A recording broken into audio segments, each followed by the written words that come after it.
What's up, guys? We got a '09 Hyundai Veracruz. The horn doesn't work. So what I did was the first thing you want to do is you want to listen to a click sound right here for the relay. This is a relay. If you open this cover up for the horn fuse box here, so it'll tell you a horn relay right there, and then it'll tell you horn number 1. That's the fuse. Number 1 fuse is right there. So this is a relay and this is the fuse. So there's a few things.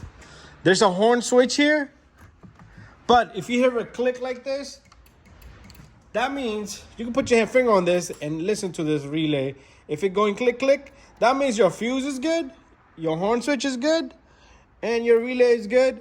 And the only thing you need to do is to take out this bumper. You're gonna have to take off 7mm bolt from right down here. That's this one right here. I got it sitting right there. That goes right there. You pull this off. But to get this thing off, you're really gonna have to take out a 10mm here, whole bunch of clips going across, and a 10mm over here, and then you will actually have the bumper. All you gotta do is pull on it really hard, and your horn is sitting right there. Okay, there's your horn on this Veracruz. Half the horn has fallen apart, and it's sitting right there. I'm gonna put my hand in there. I'm gonna get that out if I can get my hands in there. Okay, I'm not gonna be able to do that unless I have help. So it's two wires, and we're not gonna check anything. I'm gonna just get another horn and I'm gonna throw it on. And the reason why that is because her alarm is going crazy, and that is the main reason why the horn's not working, because the horn is blown. And that's it. Gonna wait for the pieces to come in, and we'll put the stuff back together. So I had to remove the whole bumper, put it down nicely and gently. So here's the horn. And that piece just fell down there somewhere. I was just looking at it. So the cover off it fell. So her alarm was going beep, beep, beep. So both of the horns died. She said one died first and the second one died later on.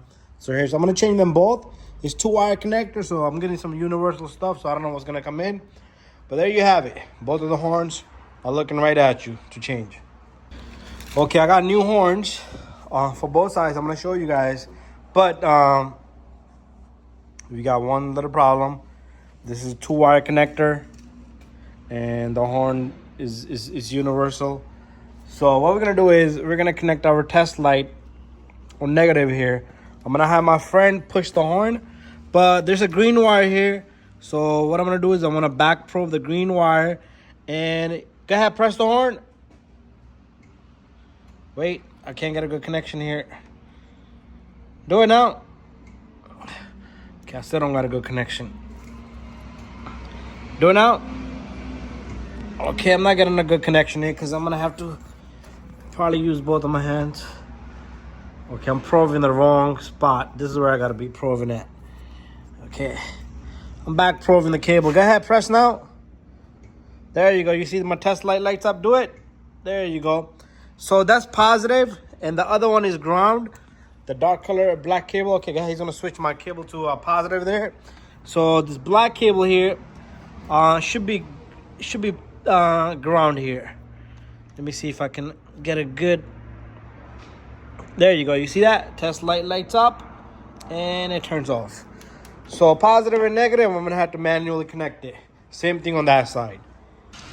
Okay, I'm done with both horns. Part number, intermotor, and then standard. I don't know why the parts guy sent me 2 different ones, but they're the same thing, right and left. You can get 2 of each.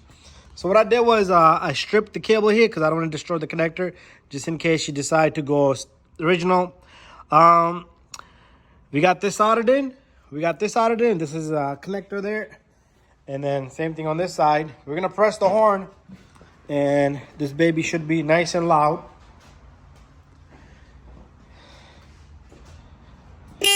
There you go. Both are working, and we're just gonna put the bumper back together, and it's good to go. Thank you for watching.